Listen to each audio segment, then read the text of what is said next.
What's happening, Hardscapers? This is episode 303 of the How to Hardscape podcast, where we talk about how you can start and grow your hardscaping business.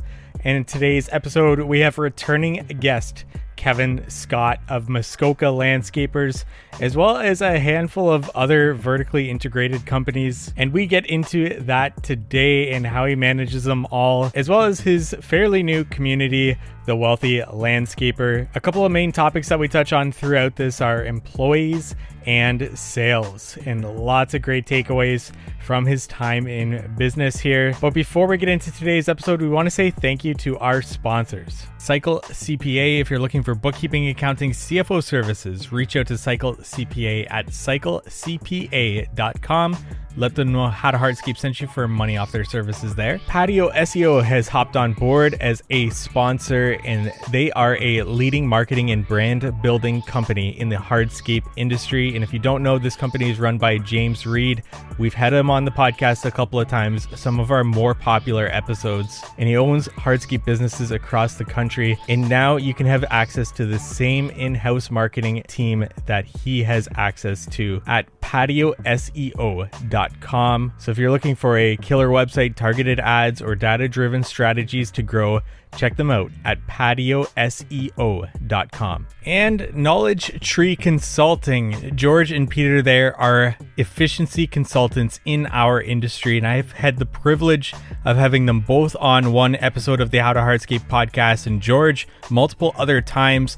Always great episodes, and I also got to sit down on a one-on-one with George and went through what they do for businesses, and I left that meeting with a lot of value, so I can't recommend them enough. If you want to learn more about what they do, go to knowledgetreeconsulting.com and get that conversation started with them today. And if you're looking for a software to dive into, check out the How to Hardscape headquarters, which will help you budget, estimate, job cost, time track, schedule, and so much more, including our courses. You can use our installation courses to assign and train and onboard your employees, or create your own courses, think safety training videos and so on, to have documentation that your employees have completed them with certificates of completion with your company logo in the background. And our new update, which includes a gamification, a point system where you can assign points when employees clock in on time, remember to clock out at the end of the day, complete courses, interact and engage through the software, so that you can reward your employees or incentivize them quarterly, monthly, annually, however you want based on this point system. There's also a leaderboard through the company that they can also see where they are in the company with this. So if you want to learn more about this, go to hthheadquarters.com. That's hthheadquarters.com, and see videos on all of our features there, or book a demo with me. And without further ado, let's get into today's episode with Kevin. Quick note, at the very beginning, my microphone has some poor audio quality, but it fixes itself right after the introduction here. Today, we're joined by Kevin Scott. He's the principal at Muskoka Landscapers and many businesses that maybe we'll talk about here, as well as the Wealthy Landscaper now, school community, which I am proud to be a part of. It's you got a lot of things going on, Kevin, so we want to get into all of them today. Thanks again for being on the show. If you haven't listened to our initial interview with Kevin, you should go back. We'll link it in the show notes here and get to know a little bit more about Kevin. And today we'll dive into a lot more topics. Kevin, thanks so much for being on again. Thank you, Mike. Great to be here. Love the pod. Love following along. It's all good stuff. Thank you so much. And Kevin, let's get started to get to know about everything that you do. Can you run us down the list of things that you've taken on beyond just Muskoka Landscapers and what you currently do there? Sure. Yeah, I think our last conversation, we were talking about this issue as you get comfortable in your business, you start doing all these other things. But like you, I've done a lot of things that have been vertical. I'm involved with a spec company where we do some building construction as a spec. That's a fun one. I really love the building process. I love the group of guys that I work with. We've got a lot of great trades, and it's just a fun business to be into. The creative part, the figuring out what you're going to build and why, and all those fun things. Really enjoy that. 50% partner at the Granite Warehouse, which is a stone supply business. Really enjoy that business because it's more of a retail business, but still a bit vertical. We probably use those products on 40% of our work at Muskoka Landscapers, as well as distribute to a lot of other areas in Ontario and locally. But I love that business, and I think every landscaper listening will appreciate this. It's okay. You need 100 grand worth of stone. Give me 50. I have your stone ready. Give me the other 50, and here you go, or we'll deliver it. It's a clean business. There's no the sprinkler sitting my siding, the tree's crooked, that those two plants died. It's just very transactional. And you can run it very lean, which is a lot of fun. So I enjoy that. Vast Landscape Architecture is another company that I'm 50% partner in, along with Alex Forshoe. He's the principal at FDA Design, so they do a lot of amazing design work for beautiful luxury homes, kind of all around North America and into the Caribbean. So that's a fun one. That was a combination of my team, his team, some skill set. And it's really brought this great transition of developing the architects and designers that were there to kind of elevate their game into these other areas. It's allowed the opportunity for them to be more creative. Their process is ultra dialed in. The technical side of it, the deliverables, all of it is really done at a high level. They still do all of our design work at Muskoka Landscapers as well, but have been able to branch out to many other trades and builders and architects. And so that business is a lot of fun. And it's a fun one because it's very creative, great group of people to interact with. It's a lot of fun. And then about 5 months ago, we got the Wealthy Landscaper started. That's been more of a passion project. It started out, not to get too long-winded, but it started out as I wanted to do what I found over the years is you go to conferences and there's always this amazing information that you collect. And it's very difficult to go back and implement all of it. So you kind of dwindle that down to 3 or 4 things, and it gets dwindled down a bit again by time. Depending on what time of year the conference is, it can be more difficult to implement. So my original strategy was I wanted to do 3-day conferences where you would bring 20 business owners that would bring their partner or their bookkeeper or their GM or whoever they wanted to bring. And we would build out SOPs specific to their business over a 3-day period with all the ins and outs of why they're built that way, built with growth in mind.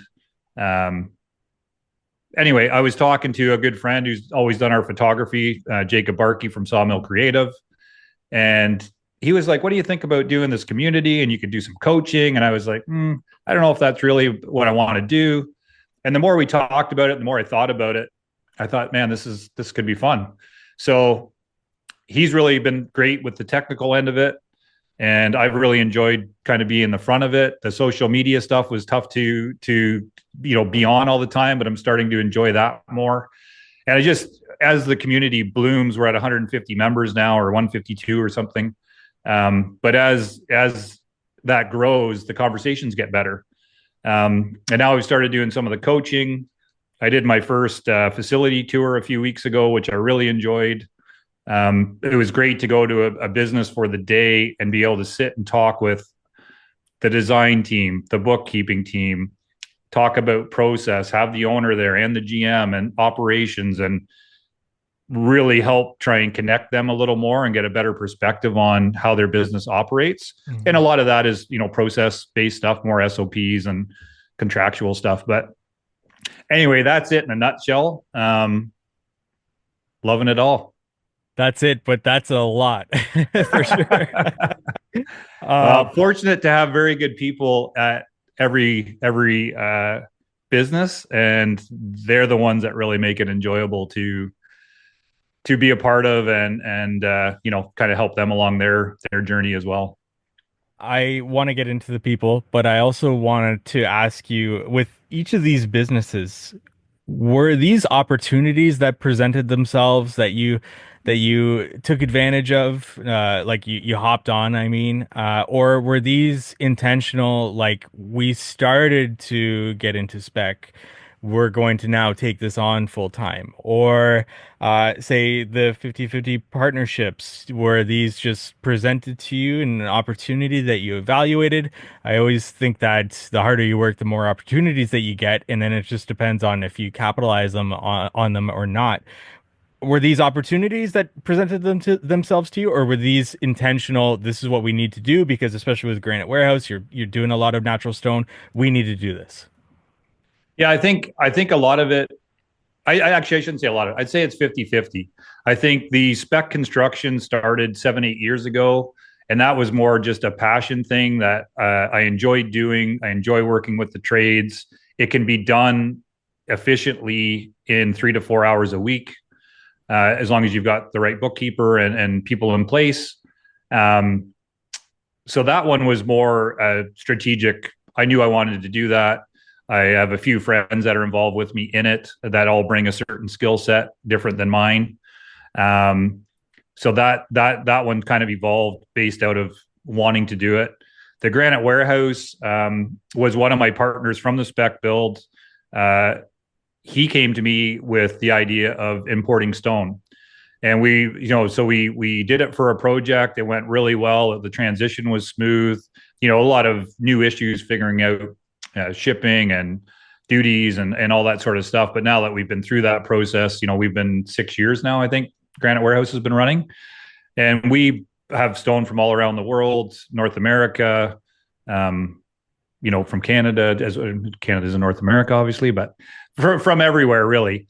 And again, like that one's more just a business that was an idea, that was a venture that turned into a full time gig. So there's only 3 employees there. We try and focus on products that we know um, suit certain areas in Ontario, whether that's Collingwood or Muskoka. We bring in a lot of black material as well, which is getting used a lot more in the city, more urban sort of product. Um, so that one was more something that came to me through a partnership. And then Vast was the same. Alex had approached me about it maybe 3 years ago. Um, at first, I didn't really want to do that because we had 4 people in house that did design. They were also doing a lot of our project management. Um, but the more we talked about it, and the volume that he does from his end, combined with ours and other people that we knew would use it, and now like the team there has really, through lunch and learns and marketing and different things, really grown to, for only being in business 1 year, I think we had over 60 new customers outside of Alex and I, which was amazing, much higher than we expected. But again, they're killing it. Like the team there is killing it. So that one was more, again, Alex coming to me. We had done lots of work together in the past, and he thought it would be a good addition for him because he already has interiors and engineering. So to add the landscape service was great. Yeah, and I think that's kind of how most of it has involved. The TWL was, again, talking to Jake. I was thinking 3 seminars a year, and it's turned into what we're doing now. So, yeah, I think you got to just take those opportunities when they come along, and certainly if they're vertical, all the more reason. Or there's something that like we've talked about before, it kind of leans into that creative side, and you enjoy it. Then why not harness it and bring what you're good at to it. At each step of the way, when these opportunities presented themselves, how did you know personally that you were ready for them, both at a personal level, business level, or just a time management level, that this was going to be something else that you would had to give your time to? Did you set yourself up for this and were ready for it when they did present themselves to you, or did you have to start to think about how you're going to juggle each of these different things as they came along? Yeah, I'd say no, I wasn't ready, but I just did it. And good or bad, it has worked out well for me on all fronts. Um, yeah, a lot of it's come with the confidence in the people that I'm working with, and having people that are skilled enough to move into a new role to help accommodate new business, or have a partner that has more volume to or capacity to help in a new business. Those are some of the things I've looked at. And then from a financial aspect, I kind of look at, how does this help Muskoka landscapers? How is this going to create value for us? And it has done a lot of that. I think they weren't ultra strategic, Mike, like to start. They were more just ideas that came together. Yeah. And we built it out. And what I will say is that Vast, being only a year old, that was likely, we took a full year before we launched. And that was the most enjoyable process and launch and success that I've had in any new business that quickly. And it was just through all of that planning, knowing what's happened in the past before, what was in place, what wasn't in place, what systems do we need right out of the get-go, what sort of financing do we need, or what are we, what sort of burdens that going to put on Muskoka landscapers. So yeah, I think it was more on the fly, but it's all worked out. And again, I think that's because I'm able to lean on so many great people around me. And then last question on this topic, partnerships. How did you go about evaluating whether this was a partner that somebody that you actually wanted to partner with? I think you've touched on it already with the complementary sort of skill sets there, but can you expand on like how okay, this is the guy that I'm gonna partner with? Yeah, most of them are friendships or started out as friendships before they were businesses. Alex, my partner at Granite Warehouse, and he's also part of the spec group. He was doing all our masonry work for years, Stepping Stone Masonry. He's got a great company locally, 17 or 18 people on his team. So they were always helping us with our masonry components, and most of our projects have some sort of masonry component. And he's a younger guy. He's 35. Actually, he's probably older than that now, but 37, 38, but very keen and with a great, business mind and real estate mind. And I've learned a lot working with him over the years. And I think that just through friendships more than anything. Yeah. And confidence in what they were already doing. Right. So speaking about people, let's talk about people and employees, especially. When somebody, with your experience of hiring, retaining employees, how do you know if somebody reaches out to you to apply for a position at one of your companies or Muskoka Landscapers? How do you know that this might be a good person that you would want to spend the time, energy, and money to train up through Muskoka Landscapers or those other businesses? What are you looking for in a good employee before they even start? Yeah, I think, a growth mindset's a big part of it. I think a certain skill set, depending on the position. There's a big gap between somebody who's applying to do some accounting versus a field tech or an operator. Not that any of them are less in the big scheme of things. It's just more that, a field tech position is very trainable, right? As long as they have good work ethic, a growth mindset, they're willing to learn, they're reliable, all the things that you need in a good employee or a good team member.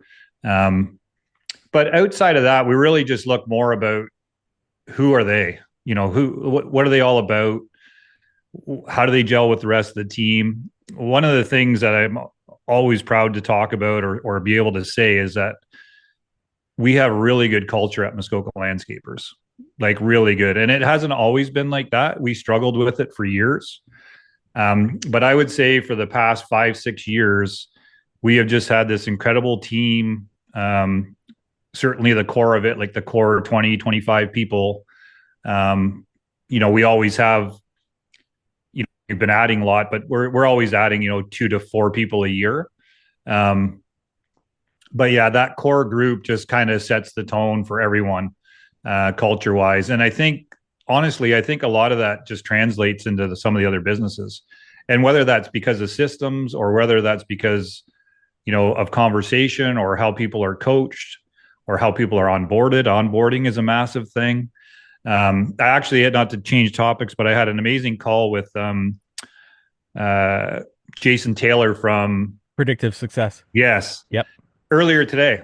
And I had done a couple of the assessments. One of my team members had done one. He had sent us one for a new position. But I mean, we haven't used that sort of information, but it is something that we're definitely thinking about because I do see the value in it. And not so much in, certainly there's a portion of it that's in your decision making, but being able to realize how somebody will excel in the way they're trained or coached, and also what do they already have? What sort of mindset do they already have?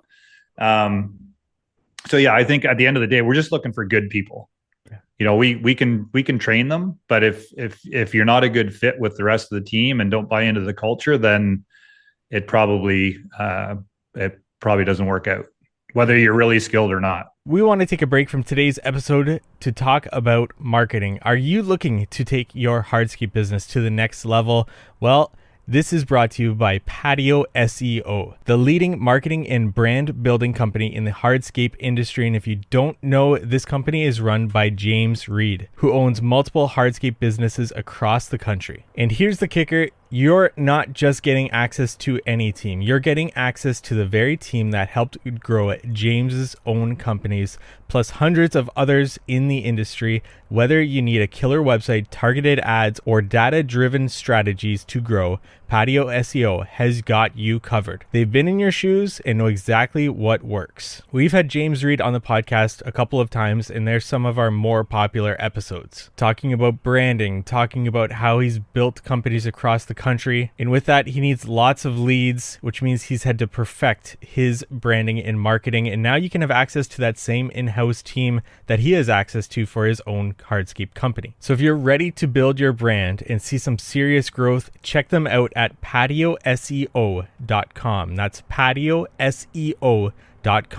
or follow James on Instagram at road to 100ms. That's road to 100ms. Let's get your business the attention it deserves. Now back to the episode. You did mention that culture has become a big thing at Muskoka Landscapers, especially these past 6 years. What was the difference before that period, and what changed during that period where you're able to now say, like, the culture here is strong? I think I made the mistake for years from, we've been in business 18 years, and likely from, the first 5 years were amazing because we had this tight group of like 10 or 12.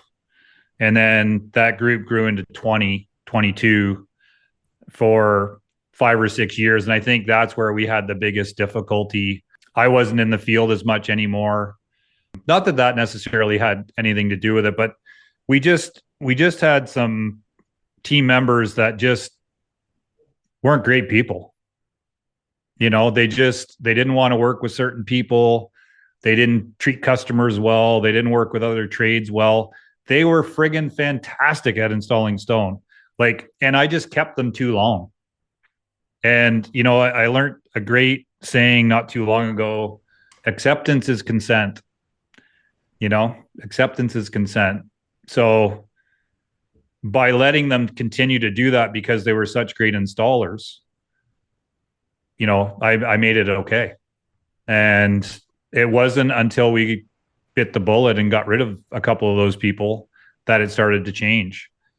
And I think, as a young entrepreneur or a newer entrepreneur, so many people that I talk to, especially at the Wealthy Landscaper now, and a few of the guys that I'm coaching, they struggle to get rid of somebody because they're so good at their job, but they're not a great fit personality wise, or they're not a great communicator, or they don't treat the staff well, or whatever it is.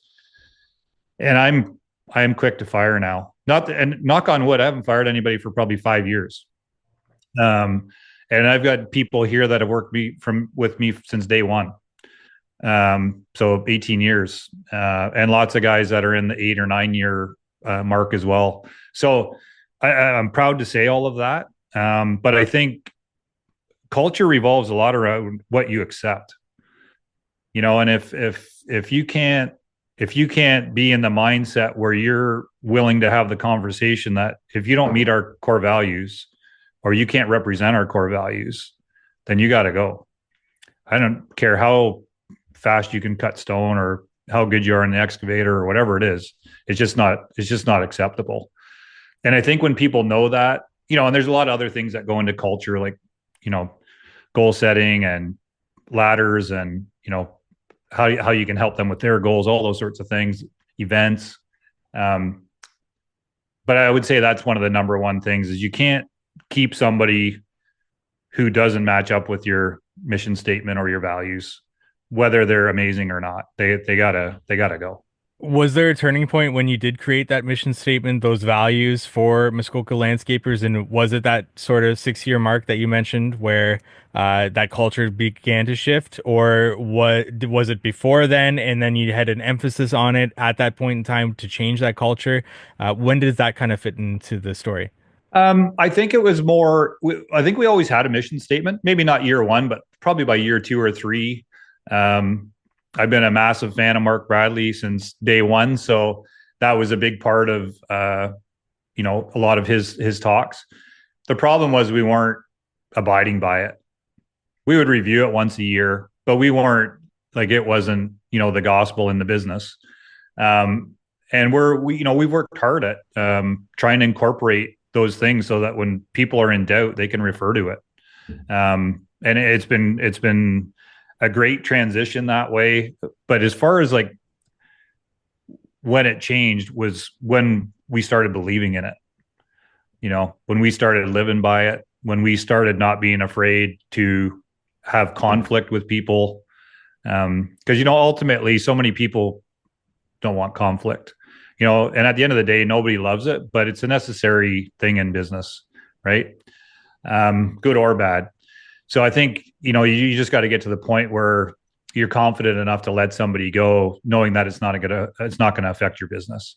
It might hurt for a month, but it also creates an opportunity for somebody else. So I think as long as you can kind of get into that mindset, yeah. And I think the other thing I said, I'm quick to fire earlier. I am if it's been repetitive and we've made an effort to coach and help and support. But sometimes you just get people that don't gel. And if you let them stick around and you let them do their own thing, or you treat them differently, or they have a different standard, it's no good for morale. It's no good for culture. And how unfortunate for your team, right? How, like, when they're doing everything right. So yeah, culture is key. So you've had employees for 18 years. You've had employees coming on 9 years. What has been the key to retaining those employees? Why have they stuck around, do you think? Or maybe even talk to them about it. Why have they stuck around with Muskoka Landscapers for so long? I mean, they're both the two guys specifically. One's my GM, the other one's the operations manager now. And they've been with me since the beginning. And we actually worked together in the golf industry before I started Muskoka Landscapers. So those guys, we've been working together for over 20 years. Over 20 years. I think they just have a very similar personality to mine. They have different skill sets than I do, but they're very culture focused. They're very people focused. They want they want people that want to come to work and do a good job every day. They have high expectations, but they're also great at explaining and instructing people to those kind of standards. Yeah, I think it's a lot of I think it's just a lot of like being friends, being in business this long, seeing the growth of the company through every stage, helping support me through every stage as well. And then a lot of the newer team or people that have been here 8, 9, 10 plus years, they're everybody's kind of in the same mindset. Like, we just want to do quality work and enjoy it and reach our own goals. So I think for entrepreneurs out there, like, talking to your people about what their goals are is a massive thing, because often there's lots of ways for us to support them or help them get there if we know what it is. And again, I think that just creates value for them, helps with culture. And I mean, nothing better than seeing somebody reach one of their goals. even if it's not work related, right? Like it's still just enjoyable, whether it's buying their first house or having their first child or whatever it is. It's just, yeah, very, very rewarding. How often do you talk to your employees about their goals and make note of that, especially since goals change, or maybe the first time you come to somebody asking them about their goals, they haven't even thought about what their goals are. How often do you try to do that? It's not always me. I tend to focus, like we're doing evaluations next week for 2 days and the week after for a day. And I'll be in on all of those for everyone. But then we do another midseason check-in, but it's mainly the PMs. We'll check in with the supers, check in with the field team. Um, and then this year, one thing that we've done that we're really excited about is we're starting like a mentorship program.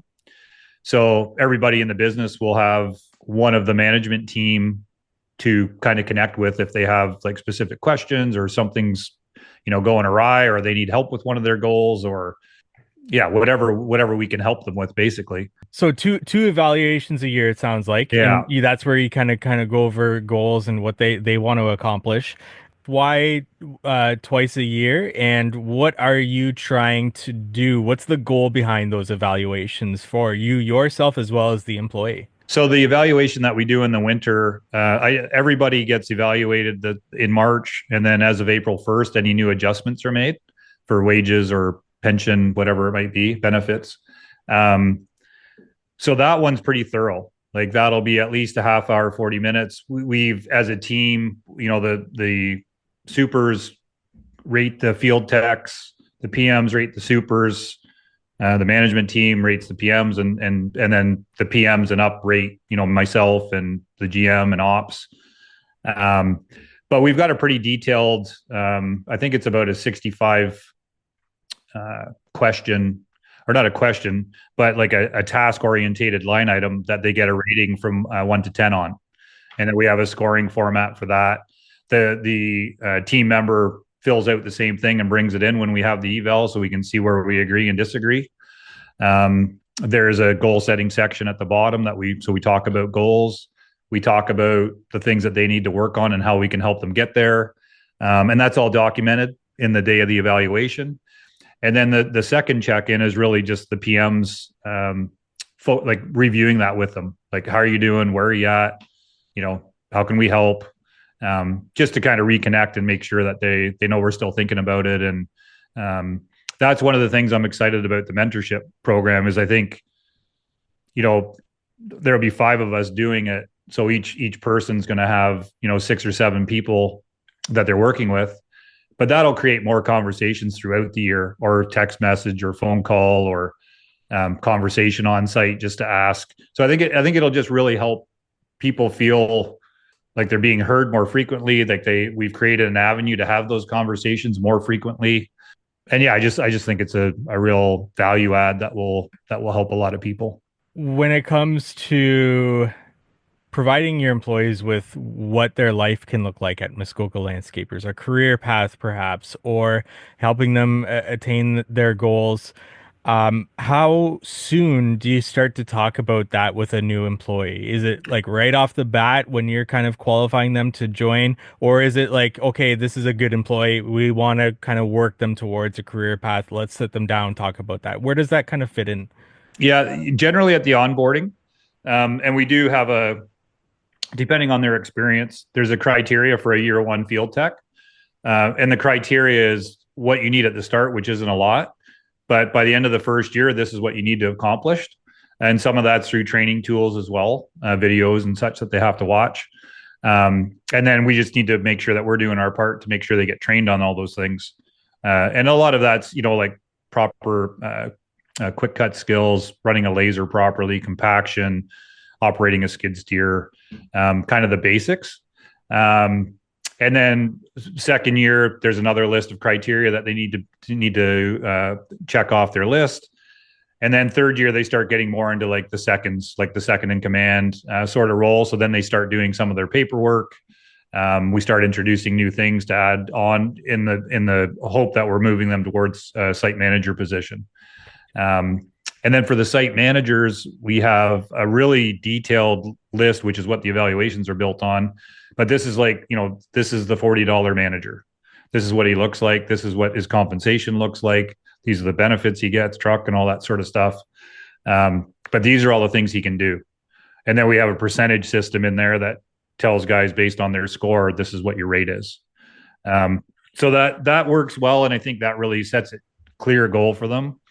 And that's why we're adding that second visit to just have a little check in and say, hey, you know what, you're doing really good here.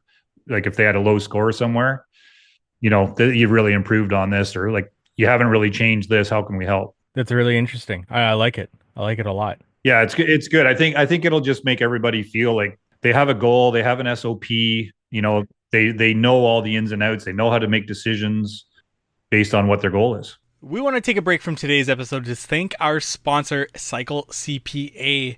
It's crucial to review your financial statements on a monthly basis so you can diagnose areas for improving your business's financial health early before they become significant issues.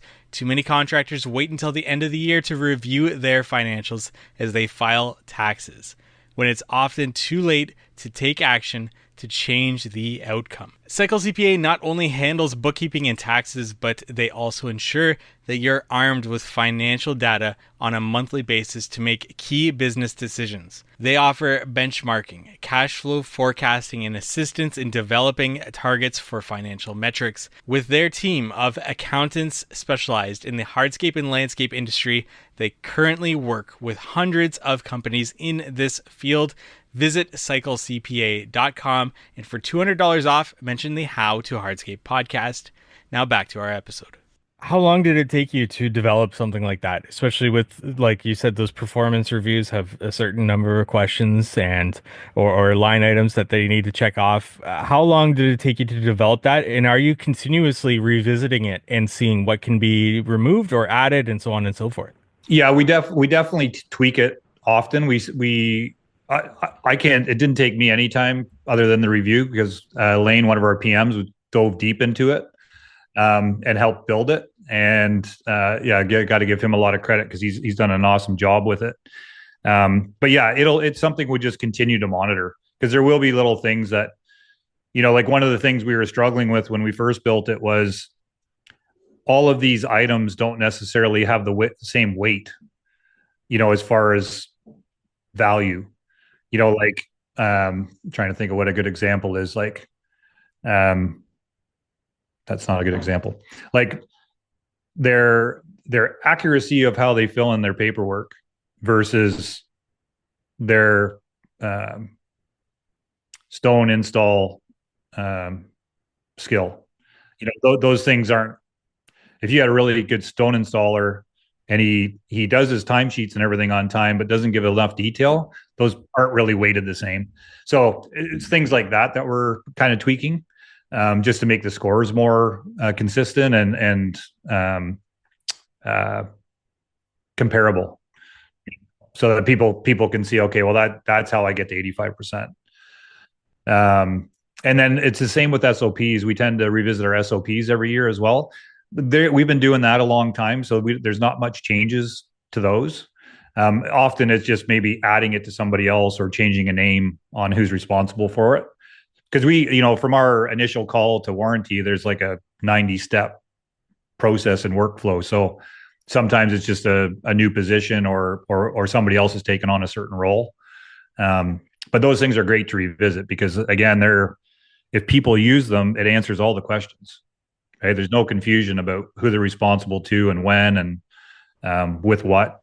It's just very clear. Speaking of that 90-step process from client coming on to warranty, let's talk about the sales process and what that looks like. Can you talk us through qualifying a client, seeing if they're a good fit for Muskoka landscapers and what makes them a good fit, what doesn't make them a good fit? Yeah, absolutely. I think as far as qualifying, we've had this conversation in the office many times because sometimes we do get a call and it sounds like it's not the right fit. But I can't tell you how many times I've gone to a call that sounded like that and it turns into a $400,000 stone job. So my model is now we go to all of them. But I think the one thing to remember, Mike, is like we might do 20 to 25 projects a year. right? So we're not looking to do 100, and most of them are going to be in the $500,000 to $1.5 million range. Um, so even like, so here's a good example. Our specialty really is like technical projects where there's pools and saunas and outdoor kitchens and fireplaces and masonry and the works. But it's always great to go to projects where a customer wants to do $150,000 or $200,000 stone install on a place they've bought, but they want to reno the landscape, because often they're willing to wait schedule wise, and there's nobody else working there. So we can go in and bang that out in 2 or 3 weeks when we have an opening. So I those projects are great to have as well. So again, I don't like to not go see, or at least have somebody go see.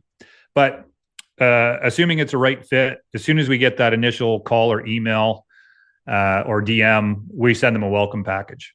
That's our first step. Our welcome package includes a lot about kind of how we do business. There's a lot of photography in there. There's a video attachment. There's a programming checklist. So, often, and I'm sure you run into this all the time too, you go to a customer to meet, and they're very specific about what they want because they've been thinking about it so long, and you introduce a new idea and it throws them right off. So we try and get that in front of them right away, and there's probably 25 or 30 things in there for them to think about. Then we get that back. That kind of helps qualify what they're after. And then from there, we'll set up a site meeting. We'll go visit. We'll, try and listen as best we can to the details of what they're after and what their family dynamics are, how many kids, grandkids, dogs, entertaining, how do they plan on using the place? So all those conversations happen. And then we'll do a design contract with them. So we do design in 3 phases. So conceptual is phase 1. Then we move into budgeting and tender package. And then from there, it's visualization. So like a lot of renders and that type of thing. But what I like to do right after that, once we have a deposit for design, is we'll set up another meeting to take them to some sites. So we haven't started designing yet. We want to get them to some sites to have a look at different stone products, different joint styles, whether it's dimensional or random, planting palettes. If they're looking at a pool or a spa, or we'll try and take them to specific jobs that represent their programming wants. And then I just find that is probably the best tool we have, because we can take them and we can say, this job was 600,000, then the next site will be, this job was $1 million. And they just get a lot better sense of it. It eliminates the shock when they get the first go around a budget, right? Because that happens a lot. And I think every landscaper in the industry runs into this, where people know what they want, but they think it's 50% less than what the actual value is. So I think eliminating that and setting some, like we were talking about earlier, education, like I think setting that sort of vision in their mind, like, oh yeah, this is kind of what we want. This was $1 million. Oh, how come it was $1 million? So you can have all those conversations. The other thing it's done is it's really focused in the design now. Now we know we're working with a budget that is reasonable to them. We know what their programming is. We know what stone they like, what lighting fixtures they like, the plant material style. If there's any wall work, masonry, pools, whatever, we've had all those conversations. So usually that helps eliminate the design and then a budget, and they're like, oh, we can't do that. So more on a wasted time point. So anyway, we go through the design process. There might be 2 or 3 reiterations to get to where they want to be. Some of it might be budget effective. So we'll do some preliminary budgeting. And then once they're down for contract, we get really into the nitty gritty of, like, if there's furniture, like what are the color selections, fire bowls, fire features, how's the interior of the pool being finished, the sauna, the lighting, like there's just, there's a whole palette of things to review, excuse me. And then, from there, we get a dialed in estimate budget. We've started calling our budget sheets investments. So they get an investment sheet. What happens next? Then we get a contract. We do up a contract. We usually front load it pretty heavy for materials and a little bit for ourselves. I like to leave the customer like 6 or 7% at the end of a project. Um, I've always liked the saying, and it's probably getting old, but the bank doesn't landscape, and I don't lend money, so it seems to work. And you know what? In our industry, in any industry in the trades, there's no reason you should be funding projects, right? There's no reason that you should be funding projects. You got to leave your customer enough of a hammer that they have some control at the end if things go awry or you've done a poor job or there's a delay on a product or something like that, or a subtrade was in your way so you couldn't finish, whatever it is. They need a tool at the end for sure. But for the majority of the project, you need to be ahead of the game. And that just helps so much with cash flow and decision making and yeah, so many things. Then we get into, project startup, job planners, site super meetings, subtrade meetings, customer meetings, and you go through the grommet of the project. Some projects for us are a month, some are 2 years, depending on the size. We have a really good communication process where the PM emails the customer once a week on Fridays. They get a bunch of pictures. It basically asks the same questions. We have a 5 at 3 report that the guys fill in every day. It's what did I get completed today? What am I doing tomorrow? What's slowing you down? What do you need from us, which is the office? So like the designers, the ops, PMs, everybody gets it. There's photos on it. But we basically give the same thing to the customers, so they know what we're waiting for, what we're planning on doing, what's slowing us down, what we got completed that week. And then we also send that investment sheet with them so they know exactly where they are on the project. Because often there's, change orders or extras and that kind of thing that get added on. And then, yeah, we execute on the project. We get it finished up. We do a punch list. We do a walkthrough. We try and hit the punch list as quickly as we can because often, and I think that's a great tool for anybody, whether it's a small job or a big job, having a punch list that you go through and the customer makes with you. They know exactly what they said was incomplete or not satisfactory. You fix all those things, you send them photos of it all, and you get your check, right? If you sit on that for weeks or you go to start another job, and that's, I've been there. A lot of companies are great at 95%, the first 95%. It's that last 5% that's always tough. And it is for the customer too. And I think as landscapers, we really need to appreciate that customers get fatigued, especially on new builds.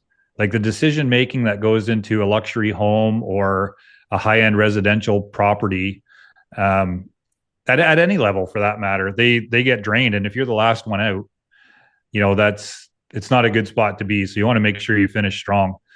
So yeah, we finished the job, did the punch list, collected our money. We set a 1-year timer for a warranty review. And this is a tool that works really well for us, and I think it would work well for anybody.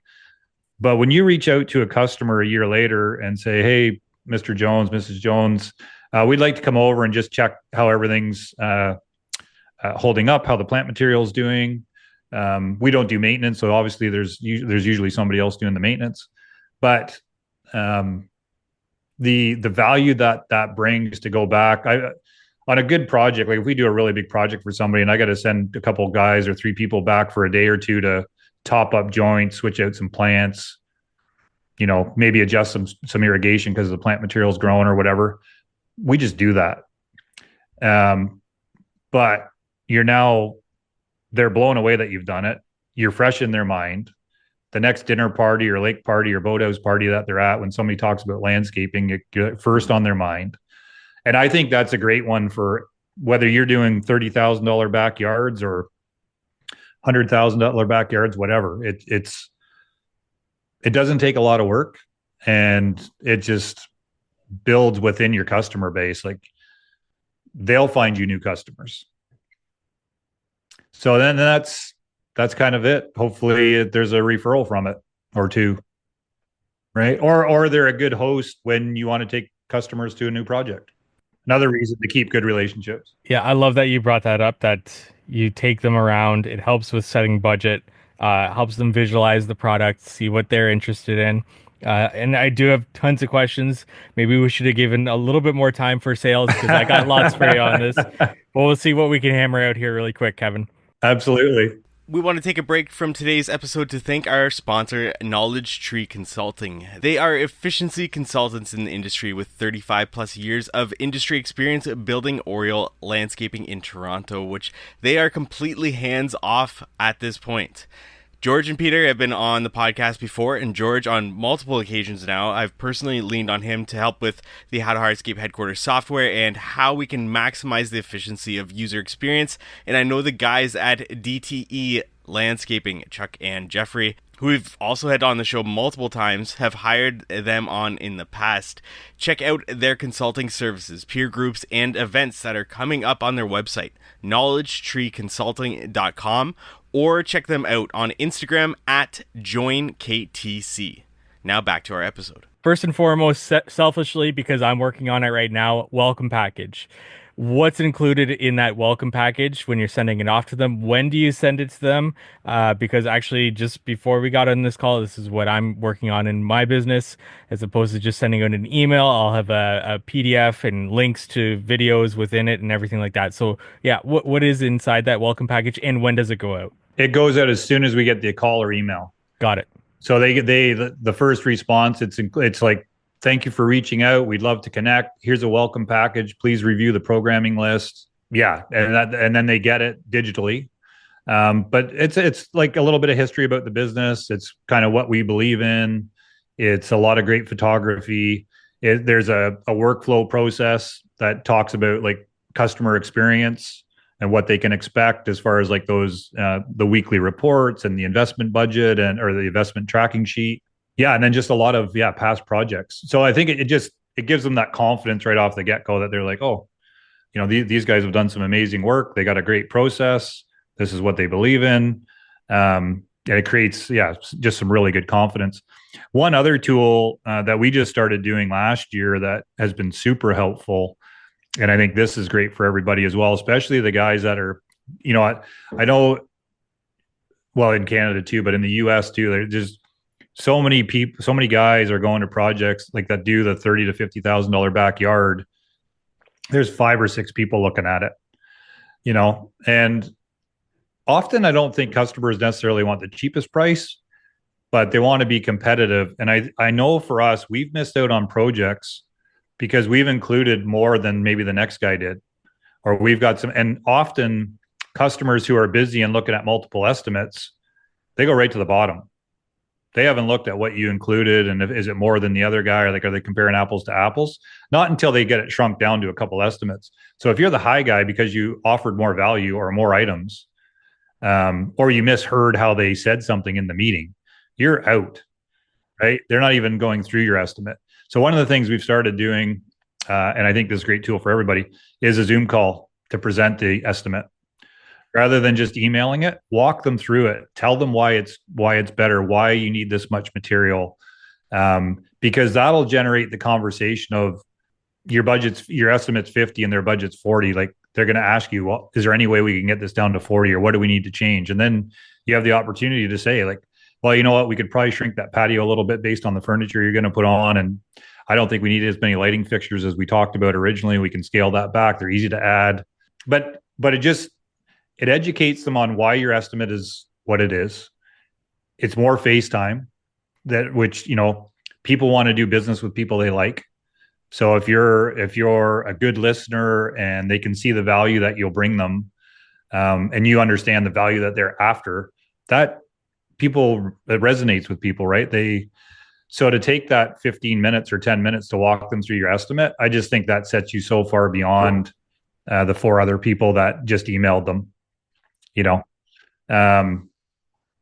Because if nothing else, you might negotiate, right?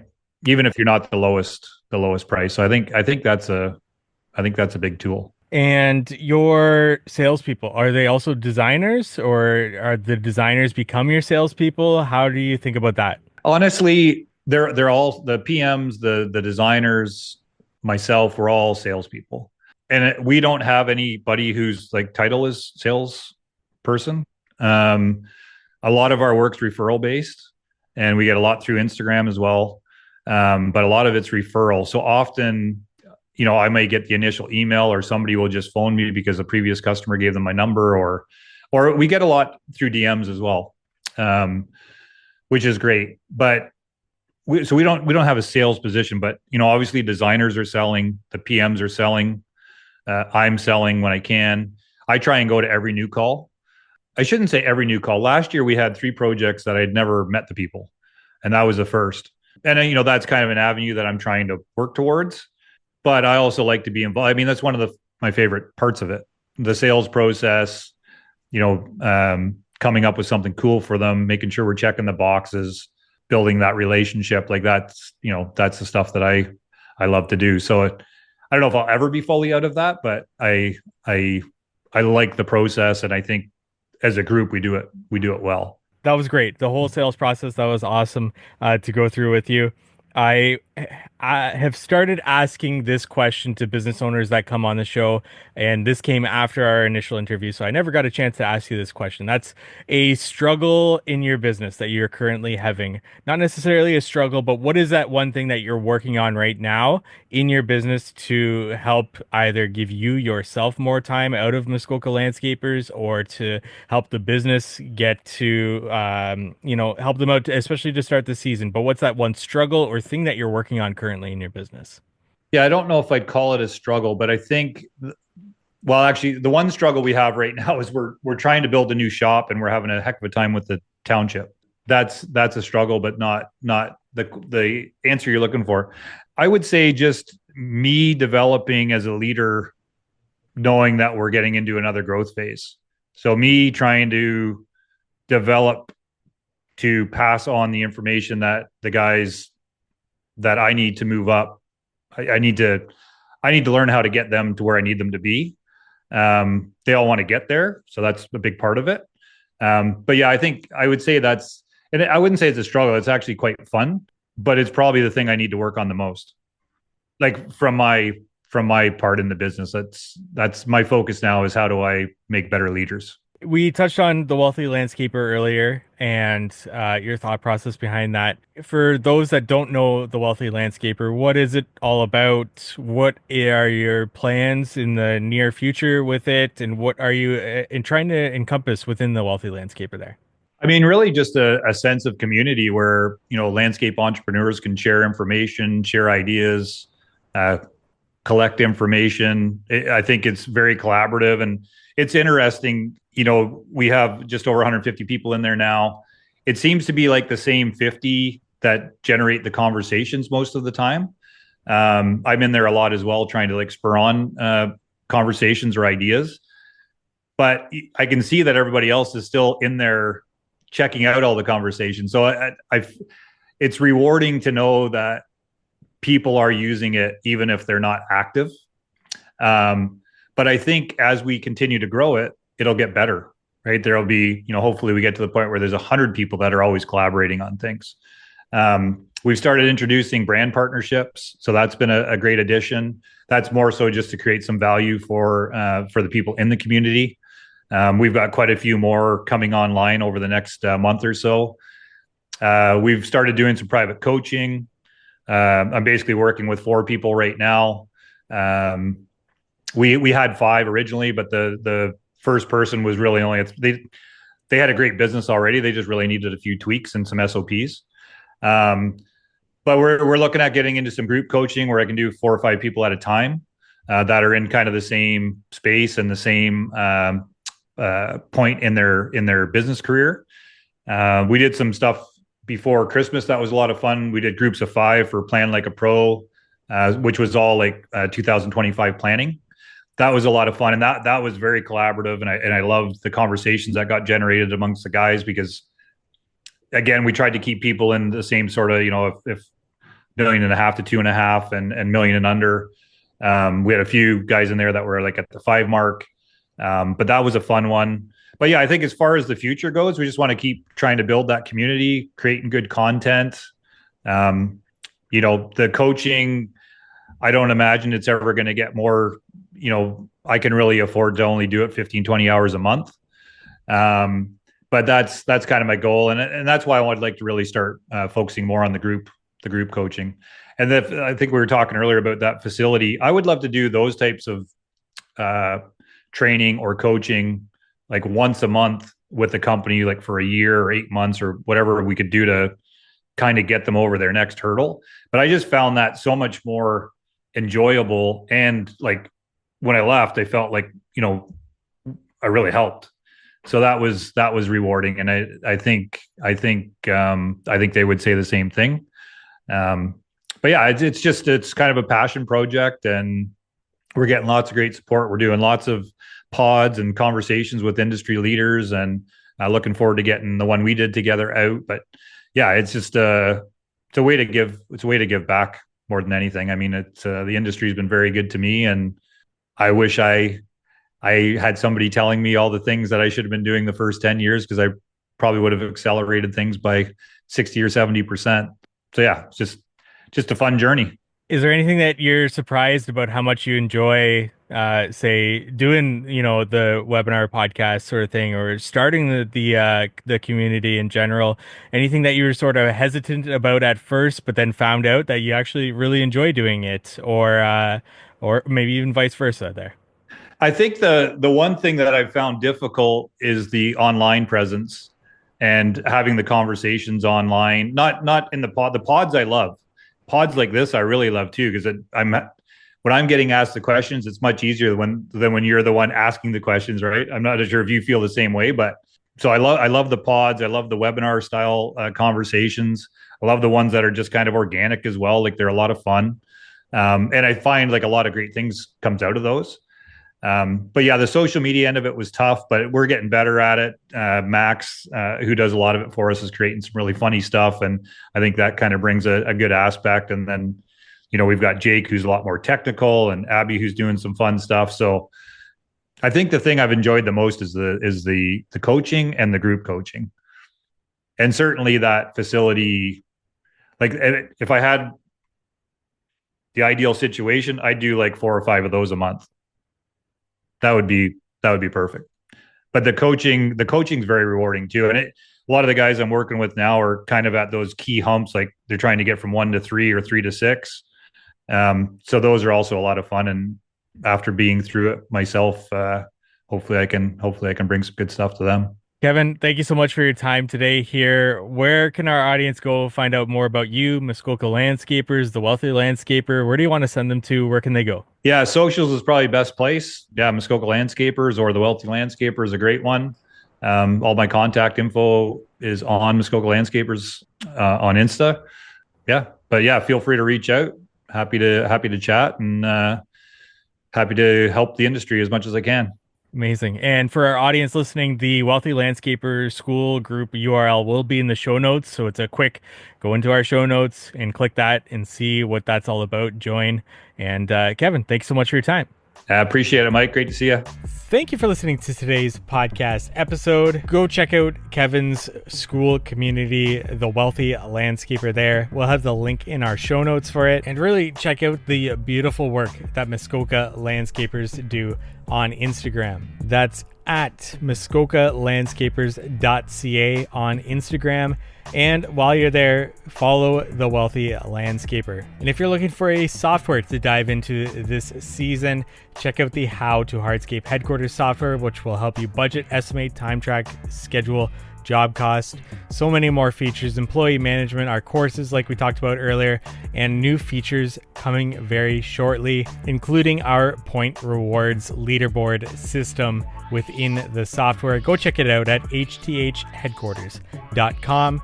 Find out more about our features there and book a demo with me. And before we leave, we want to say thank you to our sponsors. Cycle CPA. If you're looking for bookkeeping, accounting, CFO services, reach out to Cycle CPA at cyclecpa.com. Let them know How to Hardscape sent you for money off their services there. PatioSEO.com. And now you know Patio SEO can take your hardscape business to the next level. James Reed and his expert team have built a reputation on success, not just for their own companies, but for hundreds of others just like yours. So don't wait. Visit patioseo.com to learn more and get started. But also be sure to follow James's journey on Instagram at Road to 100Ms. That's Road to 100Ms for behind the scenes tips and insights. And I do recommend checking that out and following along to that. Ready to build your brand? Patio SEO is here to help you every step of the way. And Knowledge Tree Consulting. George and Peter there are efficiency consultants in our industry, and I've had the privilege of having them both on one episode of the How to Hardscape podcast, and George multiple other times.